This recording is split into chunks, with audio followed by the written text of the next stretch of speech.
Symone Stanley, welcoming you guys back to the HBCU NFL Report, where we provide you guys an update on some of your favorite Black college football stars in the pros. Today, we're going to talk about FCS All-American and former North Carolina Central University standout, Bryan Mills. We're going to talk about his outlook of making the Seattle Seahawks 53-man roster at the end of August. So let's get right into it. Bryan is a very unique case. So he transferred to North Carolina Central University in 2019 as a junior. As an underclassman, he played at the College of Canyons, which was junior college. So in 2019, he transferred to North Carolina Central University, his first time playing on the FCS level as a junior. And then in 2020, he opted out, but he was still able to get an invite to the NFL Combine. He was still able to get an invite to the Reid Senior Bowl, all with only 1 year of FCS experience under his belt. So imagine if Bryan Mills played 2 years at Central. What would he have been? A second-round pick, a first-round pick? Who knows? But what he did in his 1 year at Central was amazing. In 2019, he was first-team All-MEAC. He led the conference with 5 interceptions. He also had 22 tackles, 13 pass deflections, and this was all within 12 games. So yes, I said he opted out in 2020, but he still put up enough work to get him invited to the Reid Senior Bowl in 2021, and that is when he really got to show what he can do. Now at the Senior Bowl, the scouts had a lot of great things to say about Bryan's game, and they really credited him a lot for his ball hawkness.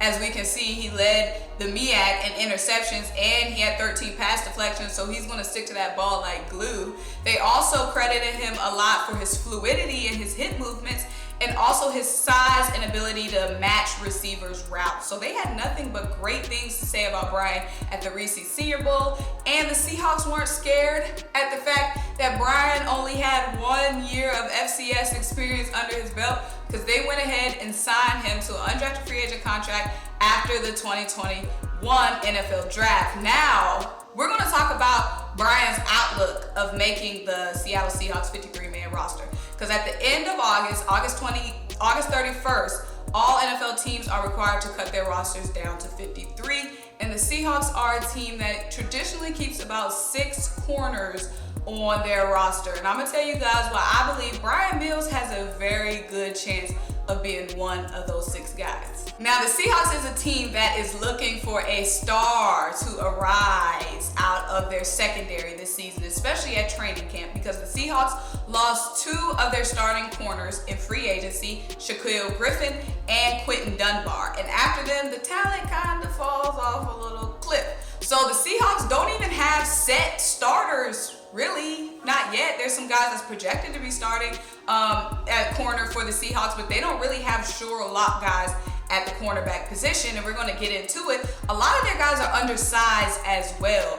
Our guy Bryan Mills is 6'2", 180 pounds, the perfect size for an outside corner in the NFL. So there's about 12 guys that's going to be competing for those 6 spots at the cornerback position on this Seahawks 53-man roster. And I'm going to kind of detail the guys that are kind of a lock for a spot, because like I said, it's pretty much any man's game when it comes to the Seahawks defense, because there's no sure guy that's like, oh, you know, that's it, they're going to be their go-to guy. It's a lot of guys, it's a lot of room for anyone to step up and be that star. And of course, you know, we riding with Bryan, we think Bryan's going to be that guy. But let me talk about some of the other guys that Bryan will be competing with. So Ahkello Witherspoon is a veteran for the Seahawks, and he will likely be a roster spot just because, like I said, he is the most proven guy on the team, and pretty much every team is going to keep that veteran corner just for that guy who's been there before. Like I said, Ahkello, he was a former 49er. He came to the Seahawks on a 1-year deal, and he's consistent, proven veteran outside corner. So he's a lock. So that leaves, 5 spots? So DJ Reid, he is a young corner, and he stepped up for the Seahawks last season when they had some injuries at the corner position, and he actually started in the last 8 games for the Seahawks last year. So DJ Reid is a guy that I think is going to be a lock for the roster. I do want to note that DJ is only 5'9", okay? And like I said, our guy Bryan Mills, he has the size, he he has the build, he has the traditional frame for an outside corner in the NFL. So when it comes down to it, he can compete for some of those minutes from DJ because DJ is undersized for that outside corner role. And that brings us to Marquis Blair. Now, Marquis Blair is a young slot corner, okay? And I have Bryan Mills, of course, playing on the outside, not the slot, just because of Bryan's size and his ability to be locked down in man coverage. And he's a guy that's a ball hawk. So I have him being an outside corner in the league. But Marquis Blair is a slot corner that they are flirting with moving to safety this year. So Marquis Blair will be on the roster, but I'm not sure if he'll be taking a corner spot or a safety spot. But regardless, that's good for our guy Bryan because that leaves more wiggle room for him to get some snaps. So I'm gonna say that's 3 in Witherspoon, Blair, and DJ Reid. I'll say that's 3 spots, but keep in mind that DJ Reid could be possibly playing, Marquis Blair could possibly be playing safety and not corner. So after that, there's Trey Flowers. So he's on the last year of his rookie deal. He has 37 starts in 3 seasons with the Seahawks. He is going to be a roster spot, so I'll say that's 4 spots taken. After then, it's kind of shaky. It's about 8 other guys that's going to be competing for a spot. We have Trey Brown, who was a 4th round pick this year. He played outside corner at Oklahoma, but Trey Brown is only 5'10", so I'm not sure if he will be able to play outside corner in the NFL, and that's when I keep emphasizing where Bryan Mills' size is going to let him, beat out some of these guys for that outside corner position. So, like I said, Trey, you play outside corner at Oklahoma, but you're really giving slot corner in the NFL, so, I'm gonna give Bryan the upside there because of his size. And then we have another guy, Demarius Randall. He's a veteran safety, but they're thinking about moving him to corner this year. He played corner in the NFL before, and he played corner in college, and they're thinking about moving him back to corner instead of having him play safety. Now, I know it's very dicey. It's really confusing.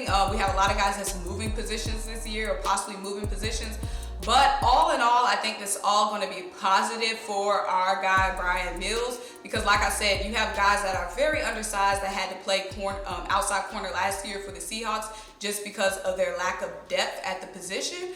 But now coming into this season, I feel like they're going to have guys naturally playing and lining up where they should line up. And Bryan Mills' size, his fluidity, his ball hawkness makes him the perfect outside corner in this league. And like I said, he only had 1 year of experience playing on the FCS level under his belt, and the Seahawks still said, we have to bring this guy. So imagine the growth we'll see out of Bryan Mills when he gets some training camp, he gets this preseason work under his belt. Like, the sky's the limit really for Bryan, because a lot of these guys who get drafted or sign deals, we've seen what they can do for 4 years. We only seen 1 year of Bryan. He only gave us a sliver. So we'll see what he does with training camp coming up in about 1 week. We're going to be having our eyes glued in and locked in, especially here on the HBCU NFL Report, so make sure you guys are locked in. Let me know what you think about Bryan Mills' outlook with the Seattle Seahawks, and let me know which Black college football stars you're looking out for the most at the NFL training camp and just overall this season in the NFL.